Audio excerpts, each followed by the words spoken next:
तो जो लिमिटेशन एक वेरिएबल में थी, जो लिमिटेशन एक वेरिएबल में थी, जो नहीं कर पाया मल्टीपल एलिमेंट्स को हैंडल, कॉम्प्लेक्सिटी बढ़ा दिया, so instead of using multiple variable हम किसका यूज करने लगे, अरे का। अरे का यूज करने का सबसे पहला एडवांटेज ये हुआ कि उस अरे का एक ही नाम रहता है। अगर आपको 1000 एलिमेंट भी लेना है, 10,000 भी एलिमेंट लेना है, तो सिर्फ चेंज होती है, तो क्या चेंज होती है, सिर्फ चेंज होती है पोजीशन। बिकॉज अरे किसके किससे रेफर किए जाते हैं, उनकी पोजीशन से क्या किए जाते हैं, रेफर किए जाते हैं। तो इस तरह से हमने कुछ रिप्रेजेंट करके भी बताया कि अरे को यूज करिए। लेकिन जब हम आगे बढ़े, तो हमने अरे की लिमिटेशंस देखा। हमने अरे तो पढ़ चुके हैं, लेकिन फिर हमने अरे की लिमिटेशंस देखा कि अरे में क्या प्रॉब्लम था।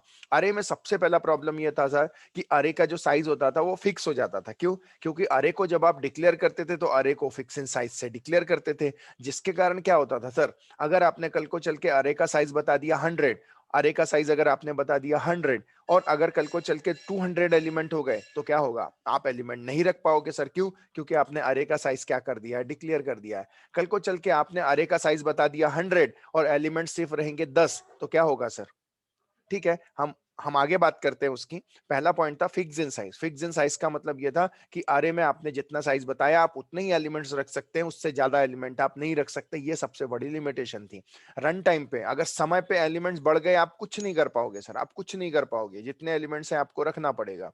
सेकेंड चीज, with respect to memory it is not a good choice. Memory के हिसाब से गुड चॉइस क्यों नहीं है? आप पता चल रहा है आप 1000 एलिमेंट बता रहे हो, लेकिन सिर्फ एलिमेंट कितने रख रहे हो, 100। मुझे बताओ सर, 900 के लिए मेमोरी क्या हुई, मेमोरी क्या हो गई, वेस्टेज हो गई ना। That's why reason with respect to the memory it is not a good choice. Array कभी गुड चॉइस नहीं होती है। लेकिन हाँ, तीसरा पॉइंट, बताया गया, वी कैन स्टोर इन अरे in only homogeneous type of data. Homogeneous का मतलब होता है सर, अगर आपने देखो यहाँ पे बता रहे हो इंट, तो आप सिर्फ इंट रख पाओगे। अगर आप बता रहे हो कैरेक्टर, तो आप सिर्फ कैरेक्टर रख पाओगे। अगर आप बता रहे हो फ्लोट, तो आप फ्लोट रख पाओगे। अगर आप बता रहे हो एम्प्लॉय, तो क्या रख पाओगे, सिर्फ एम्प्लॉय ही रख पाओगे सर। मतलब एक ही तरह का डेटा रख पाओगे, अलग अलग तरह का डेटा आप नहीं रख सकते अरे में, क्योंकि अरे में आप ऐसा बता रहे हो कि सिर्फ एक ही टाइप का एलिमेंट आप क्या कर सकते हो, स्टोर कर सकते हो। वैसे ही नेक्स्ट पॉइंट, अरे not provide any pre defined data structure. Very very very important sir. अरे में अगर आपने एलिमेंट्स रख भी दिए सर, लेकिन अगर आपको अरे में आपको डेटा को सॉर्टेड ऑर्डर में लाना है, तो आपको खुद का लॉजिक लिखना पड़ेगा सर। अरे में आपको खुद का लॉजिक लिखना पड़ेगा सॉर्टिंग का। अरे के पास कोई रेडीमेड डेटा स्ट्रक्चर, रेडीमेड कोई मेथड नहीं है जो आपको क्या करके दे, सॉर्ट करके दे सर डेटा। अरे के पास में ऐसी कोई सर्चिंग नाम की मेथड नहीं है जो करके दे। आपको एक्सप्लिसिटली क्या करना पड़ेगा, सर्च करना पड़ेगा, मतलब लॉजिक लिखना पड़ेगा। फिर हमने डिफरेंस देखा कि जो हम कलेक्शन फ्रेमवर्क पढ़ने वाले हैं और अरे में क्या डिफरेंस है। क्यों? अरे की जो लिमिटेशन है वो दूर किया कलेक्शन फ्रेमवर्क में। इनडायरेक्टली मैं आपको बोलूँ कि कलेक्शन क्या है, collection is nothing but a framework, it is an architecture, it is an architecture to store and manipulate the group of object. मतलब कई सारे ग्रुप ऑफ ऑब्जेक्ट को, किसी भी तरह के चीजों को अगर आपको ऑब्जेक्ट को मैनिपुलेट करना है, सर्च करना है, स्टोर करना है, चेंज करना है, कुछ भी करना है, तो ऐसे केस में कलेक्शन फ्रेमवर्क काम में आता है, जो हम बस पढ़ने वाले हैं। सबसे पहले डिफरेंस बिटवीन क्या था, अरे फिक्स इन साइज होता है, लेकिन जो कलेक्शन है वो ग्रोएबल इन नेचर है। ग्रोएबल नेचर का मतलब, सपोज करो सर, अगर आपने कलेक्शन को डिक्लेयर कर दिए 100 एलिमेंट्स आप स्टोर कर सकते हैं, टाइम पे अगर 200 हो गए तो भी कलेक्शन क्या करेगा, ग्रो कर लेगा। मतलब टाइम पे उसका साइज बढ़ा लेगा और स्टोर करके रख देगा। उसका कोई टेंशन नहीं है कि भाई उतना रहेगा, फिर आपको खुद को बढ़ाना है, ऐसा कोई कंसेप्ट नहीं है। वो खुद ही इस चीज को मैनेज कर लेता है, क्योंकि उसका डेटा स्ट्रक्चर इस तरह से क्या किया गया है, बनाया गया है। Second point, with respect to the memory wise array is not good choice. Memory wise good choice क्यों नहीं है, आप जानते हैं। अगर आपने साइज बताया 100 और अगर आपने सिर्फ 10 एलिमेंट रखे, तो क्या हुआ, 90 एलिमेंट्स की मेमोरी क्या हो गई, टोटली वेस्ट हो गई सर। लेकिन अरे लिस्ट का लेकिन कलेक्शन फ्रेमवर्क का ऐसा नहीं है सर। ये इसलिए अच्छा ऐसा है, सपोज करो आपने अरे लिस्ट बनाया, अरे लिस्ट आप साइज नहीं देते हैं ना, sorry not array list, I am not targeting any one specific thing, we are targeting the collection framework. तो ऐसे केस में आप जब कलेक्शन फ्रेमवर्क के ऑब्जेक्ट बनाते हैं, करते हैं, तो ऐसे केस में आपको स्पेसिफिक साइज नहीं देना पड़ता, सिर्फ आपको ऑब्जेक्ट बनाना पड़ता है, बाय डिफॉल्ट वो क्रिएट करके दे देता है। और जैसे जैसे आप एलिमेंट्स ऐड करते चले जाते हो, वैसे वैसे वो इंटरनली साइज क्या करते चले जाता है, बढ़ाते चला जाता है sir. Next point, performance of array is good. Performance of array क्या होता है, गुड होता है, as compare to performance wise collection is not good. Performance wise collection is not good. कहने का मतलब ये है कि देखिए सर, अरे में कैसा है, अरे में ऐसा है सर कि आपने गया अरे को आपने डिक्लेयर किया, दैट्स ऑल, खत्म। लेकिन इसमें कैसा होता है, परफॉर्मेंस वाइज में क्या होता है, थोड़ा सा आप समझिए इस चीज को, थोड़ा सा आप समझिए कि क्या होता है। मैं इसको थोड़ा सा और डिटेल में लेके जाता हूँ। अज्यूम करिए सर, परफॉर्मेंस वाइज जो पॉइंट है उसको और थोड़ा सा एलिब्रेट करता हूँ। सपोज करो ये एक अरे लिस्ट है सर। अरे अरे में तो क्या होगा, जितने साइज होंगे सर उतना ही आएगा, उससे ज्यादा नहीं आएगा। अब मेरी बात ध्यान से समझना। ओके, ये क्या परफॉर्मेंस बता रहा हूँ इसका।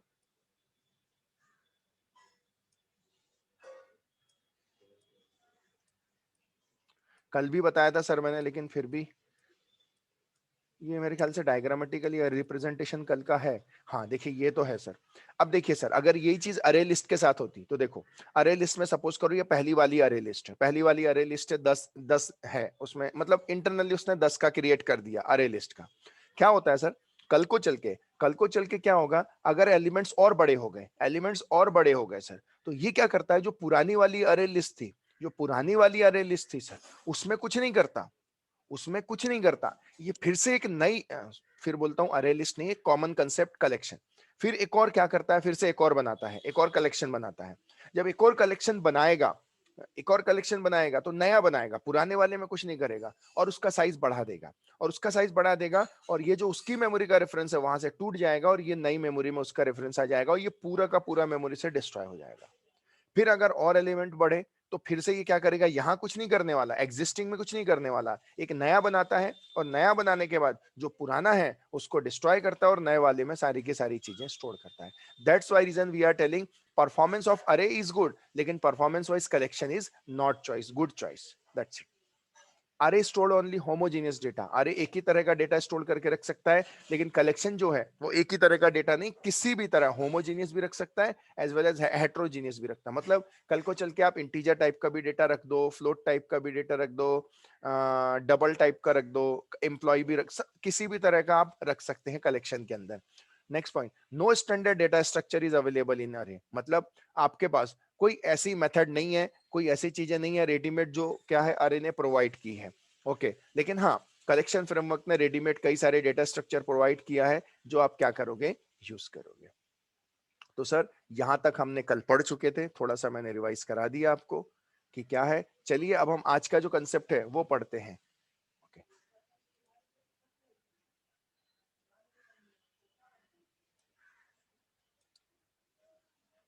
हम बात करते हैं,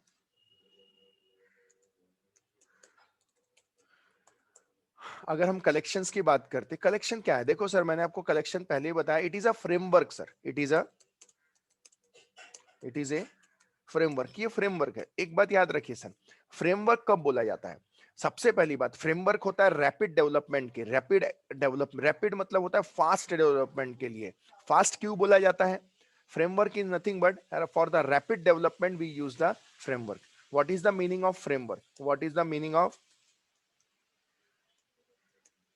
फ्रेमवर्क, हम बोल सकते हैं for rapid development, for rapid development we use framework. Sir कई सारे फ्रेमवर्क है मार्केट में। क्यों है सर फ्रेमवर्क, फ्रेमवर्क इसलिए है क्योंकि आपको कुछ जो बॉयलर प्लेट कोड है, ऐसा कोड जो लिखना ही लिखना है प्रोग्राम के लिए, वो हम ना लिखें, वो हमें फ्रेमवर्क लिख के दे दे। हम जो जरूरत की चीज है, जो डेवलपर की चीज है, वो कोड डेवलपर लिखे, अदरवाइज पूरा का पूरा कोड कौन लिख के दे दे, हमें फ्रेमवर्क लिख के दे देता है।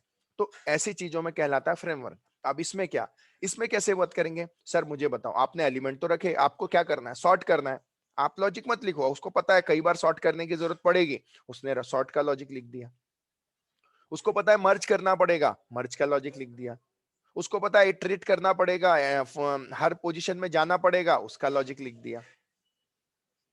सर्चिंग का लॉजिक उसने लिख दिया। कहने का मतलब ये है sir, that is called as framework. तो कहने का मतलब ये है कि हर एक के अपने अपने फ्रेमवर्क होते हैं। तो ऐसे केस में कलेक्शन भी एक फ्रेमवर्क है, जिसने रेडीमेड कई सारे मेथड्स प्रोवाइड किए, रेडीमेड आर्किटेक्चर प्रोवाइड किया है।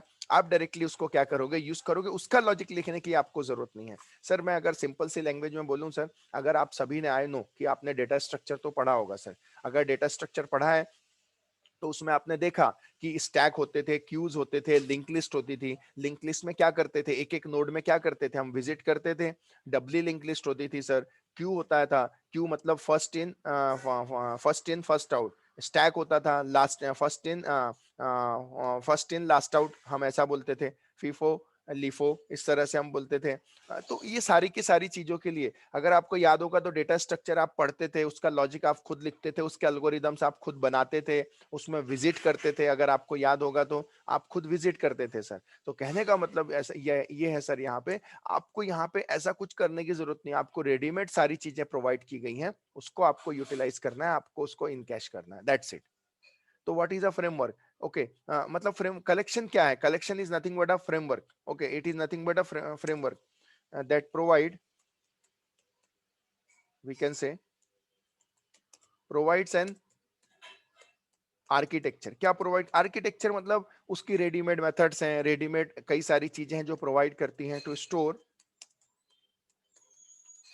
Store and we can say to store and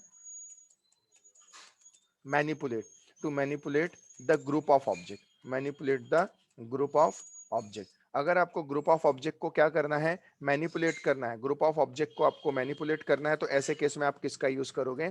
आप कलेक्शन फ्रेमवर्क का क्या करोगे? यूज करोगे। It is a framework, framework है। क्यों फ्रेमवर्क है? क्योंकि रेडीमेड कई सारी चीजें उसने प्रोवाइड किया, हम डायरेक्टली क्या करेंगे? हम डायरेक्टली क्या करेंगे? उसको क्या करेंगे? यूज करेंगे सर, हम डायरेक्टली उसको क्या करेंगे? यूज करेंगे, दैट्स इट। ओके, तो हम क्या क्या कर सकते हैं सर? तो मैं आपको बताना चाहता हूं हम क्या क्या कर सकते हैं। कई सारी चीजें कर सकते हैं in Java collection, using collection, we can say collection can achieve all the operations, all the operations that we perform, that we perform a data such as that we perform a data such as searching, comma, sorting. सारा readymade logic है, हम क्या करेंगे? Use करेंगे insertion, manipulation and deletion,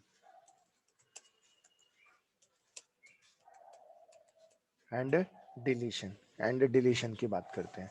तो ये सारी की सारी चीजें आ जाएगा। इनडायरेक्टली अगर हम बोलें कि ये क्या है, कलेक्शन क्या है? Collection mean single unit of object है, मतलब इसमें कई सारे इंटरफेसेस क्या किए जाते हैं? प्रोवाइड किए जाते हैं। हम और थोड़ा डिटेल में जाते हैं। So Java collection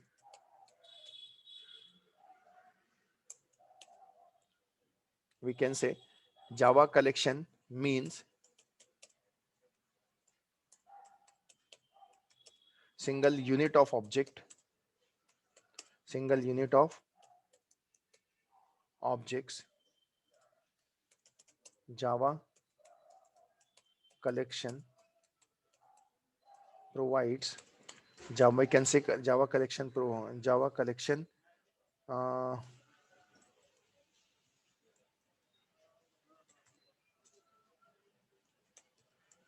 Java collection framework provides,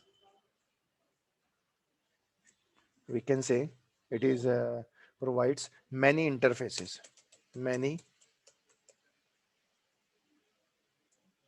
interfaces, कई सारे इंटरफेसेस प्रोवाइड किया है उसने। जैसे क्या क्या प्रोवाइड किया है तो मैं आपको बता दूं। जैसे उसने प्रोवाइड किया है लिस्ट, उसने प्रोवाइड किया है सेट, उसने प्रोवाइड किया है मैप। दीज ऑल हम ये पढ़ने वाले हैं। लिस्ट है, सेट है, मैप है, ये सारे प्रोवाइड किया उसने। ओके, और भी हैं, क्यू है, ओके, डी क्यू है, डी ई क्यू, स्पेलिंग क्या होना चाहिए? D E Q, Q you E, okay, D Q. तो ये सारे के सारे इंटरफेसेस है जो प्रोवाइड किया है उसने। एंड क्लासेस है, क्लासेस में क्या क्या है तो क्लासेस के अंदर भी बता देता हूं। अरे लिस्ट, अरे लिस्ट है, लिंक लिस्ट है, प्रायोरिटी क्यू है, प्रायोरिटी क्यू है, हैश सेट है, हैश सेट है, लिंक्ड हैश सेट है, लिंक्ड हैश सेट है,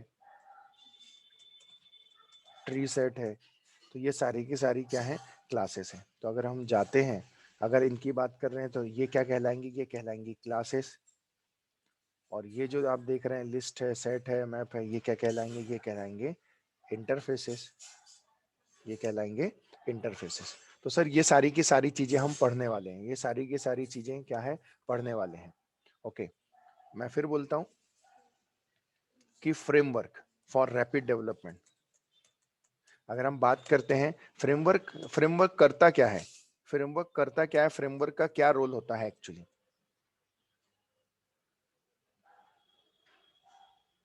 फ्रेमवर्क का एक्चुअली रोल क्या होता है, तो मैं आपको बता दूं सबसे पहले फ्रेमवर्क का रोल क्या होता है। सबसे पहला point, it provides for rapid development, बताया मैंने, it provides readymade architecture, it provide readymade architecture. क्यों रेडीमेड आर्किटेक्चर, क्यों, ऑब्वियस है ना सर, सारी चीजें रेडीमेड है, आपको क्या करना है, रेडीमेड आर्किटेक्चर मतलब क्लासेस भी बना के दिया है, सारी चीजें बना के दी, आपको सिर्फ यूज करना है उसको, उसमें दिमाग नहीं लगाना है। उसने बोला है भाई ये है, इसको यूज करो, रेडीमेड लॉजिक। हाँ, उसके पीछे आपको अगर कस्टम लॉजिक लगाना है तो आपको करना पड़ेगा, बट रेडीमेड ऑलरेडी उसने प्रोवाइड करके दिया है। सेकेंड चीज कि एक्चुअली क्या होता है फ्रेमवर्क के अंदर में, क्या होता है, it represents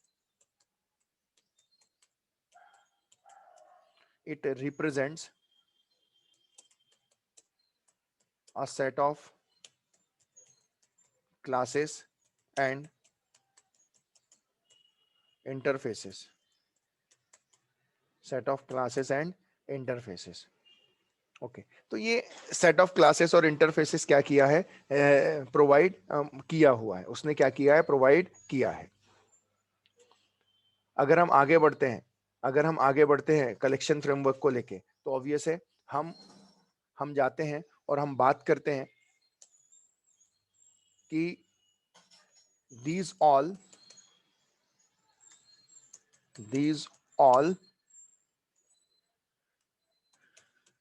interfaces and classes are available, interfaces and classes are available in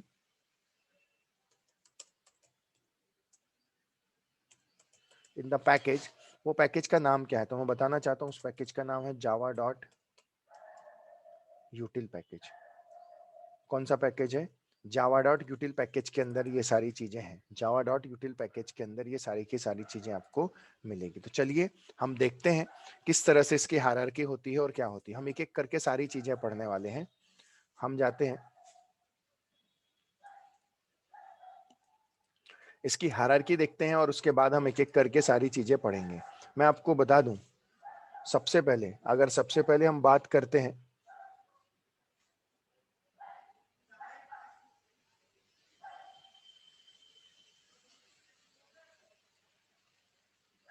तो मैं सबसे पहले लेता हूं लिस्ट इंटरफेस, सॉरी, मैं लेता हूं सबसे पहले लिस्ट इंटरफेस, और लिस्ट के बाद मैं लेता हूं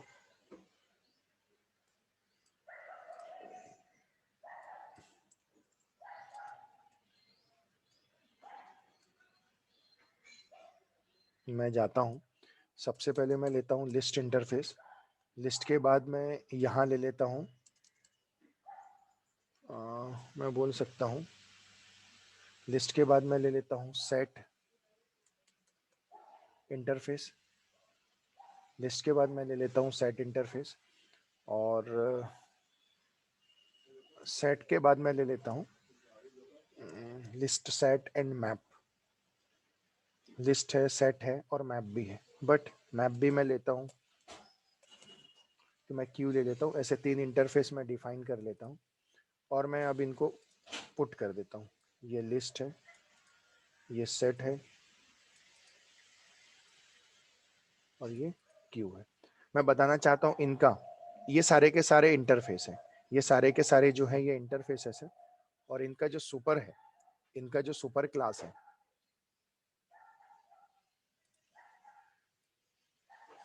वो कहलाता है कलेक्शन, वो कहलाता है कलेक्शन। इनका जो सुपर क्लास है वो कहलाता है कलेक्शन,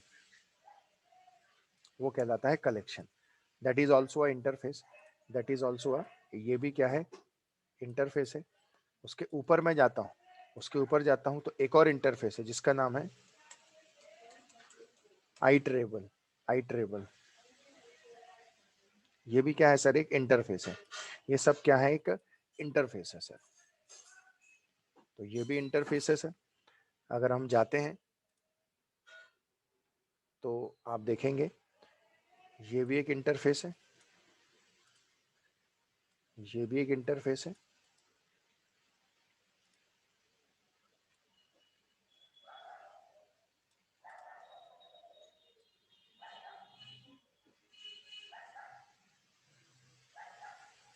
ओके। अगर हम बात करते हैं लिस्ट के अंदर, तो ये सारे के सारे, ये जो आप देख रहे हैं, ये सारे के सारे जो आप देख रहे हैं, ये भी क्या है, एक इंटरफेस है। ये भी क्या है, एक इंटरफेस है। और ये भी क्या है, एक इंटरफेस है। ये सारे के सारे क्या है, इंटरफेस है। और अगर हम बात करते हैं लिस्ट की, अगर हम बात करते हैं लिस्ट की, तो लिस्ट के अंदर, लिस्ट के अंदर भी कई सारी चीजें, लिस्ट एक इंटरफेस है, लेकिन उसकी इम्प्लीमेंटेड क्लासेस की अगर हम बात करते हैं, अगर उसकी इम्प्लीमेंटेड क्लासेस की अगर हम बात करते हैं सर, तो उसके अंदर आता है,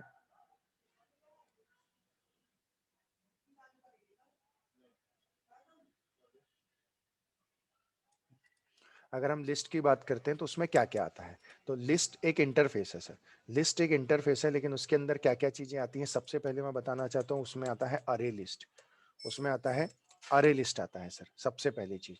दूसरी चीज अगर हम आगे बढ़ते हैं तो उसके बाद आता है लिंक लिस्ट आता है, उसके बाद आता है लिंक लिस्ट आता है सर। उसके बाद अगर हम आगे बढ़ते हैं तो फिर आता है वेक्टर आता है सर। क्या आता है, वेक्टर।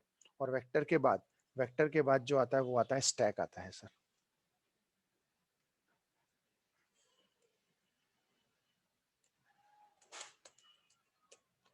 वेक्टर के बाद आता है STACK, स्टैक आता है सर।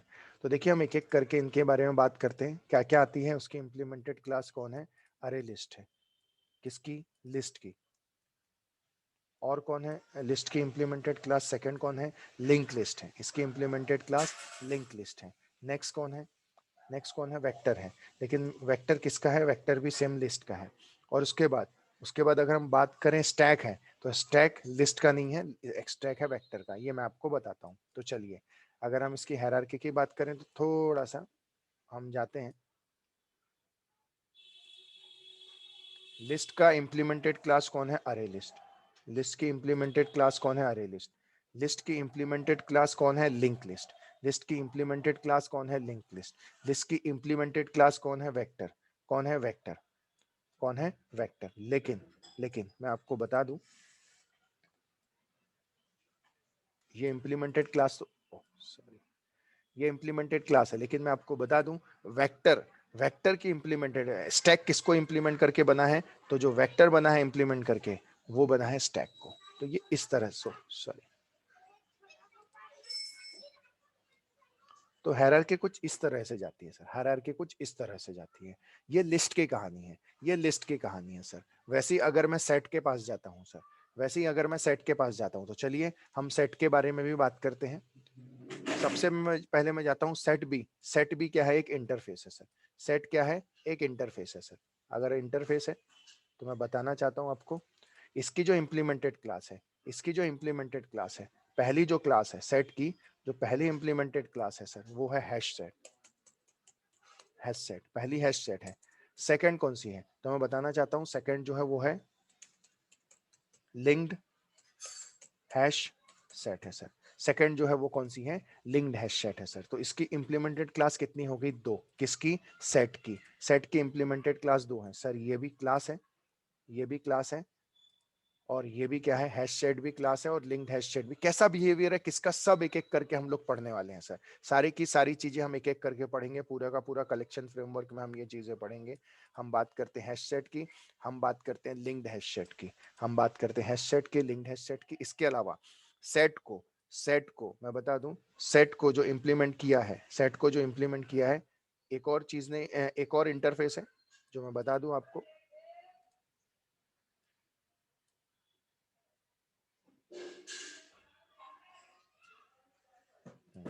वो सेट का नाम है sorted set. Sorted set, sorted set है सर। सॉर्टेड सेट क्या है, सॉर्टेड सेट भी एक इंटरफेस है sir. It is not a class, it is not a class. Sorted set है जो एक इंटरफेस है। हाँ, लेकिन इसको इसको इंप्लीमेंट करके एक और क्लास बनाई गई है जिसका नाम दिया गया है ट्री सेट, जिसका नाम दिया गया है tree set. So tree set is a class. तो देखिए, हम जाते हैं, सॉर्टेड सेट क्या है, एक इंटरफेस है। ओके, ट्री सेट क्या है, एक क्लास। ओके, तो हायरार्की कुछ इस तरह से बनती है सर। सॉरी,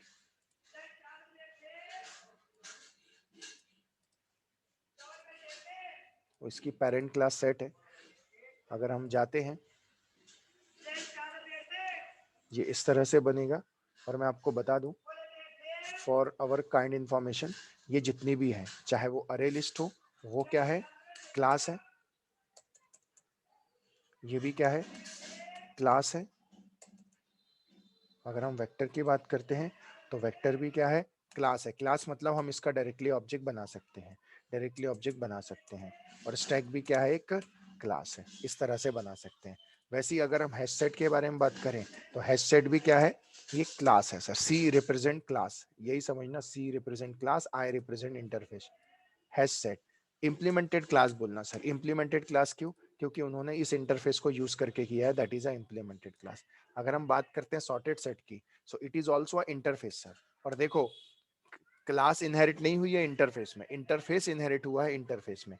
और इसके बाद ये है क्लास, इसकी इंप्लीमेंटेड क्लास, इसकी इंप्लीमेंटेड क्लास कहलाएगी सर। उसी तरह से अगर हम क्यू की बात करते हैं सर, क्यू की बात करते हैं तो क्यू का हायरार्की कैसी है सर। क्यू जाएंगे, हम सबसे पहले बात करते हैं क्यू की। तो क्यू में आएगा prio sorry priority, priority queue, Q U queue, priority queue, priority queue आएगा सर। और मैं आपको बता दूं, ये जो प्रायोरिटी क्यू है, ये जो प्रायोरिटी क्यू है सर, ये इंप्लीमेंटेड क्लास है। ये क्या है, ये इंप्लीमेंटेड क्लास है। किसकी इंप्लीमेंटेड क्लास है, तो क्यू की इंप्लीमेंटेड क्लास है। हम इसको इस तरह से लिख सकते हैं,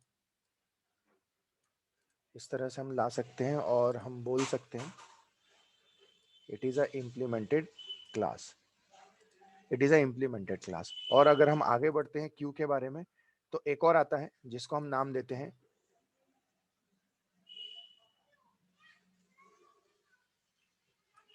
सॉरी,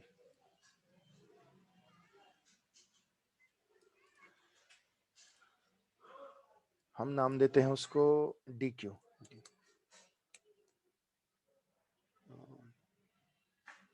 ठीक है। और डी क्यू जो है, उसकी इम्प्लीमेंटेड, इसकी भी इम्प्लीमेंटेड क्लास है, वो है अरे डी क्यू। मैं डी क्यू या अरे डी क्यू नहीं पढ़ाने वाला, क्योंकि वो इतना यूज नहीं होता है। यूज जो होता है वो मैं आपको बता दूं, लिस्ट सारे पढ़ेंगे, ठीक है। स्टैक की जरूरत पड़ी तो वो भी, सेट सारे पढ़ेंगे।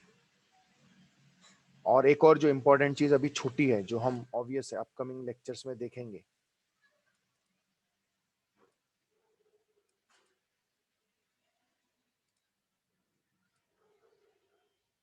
ओके, तो सर इस तरह से है।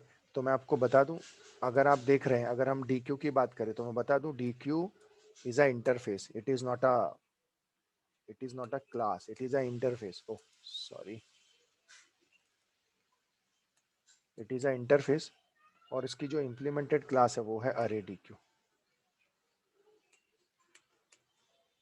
ये उसकी इंप्लीमेंटेड क्लास है सर। और हम यहां से इसको रिप्रेजेंट कर देंगे। सर मैं अभी आपको बता दूं, एक चीज इसमें से छूट गई है।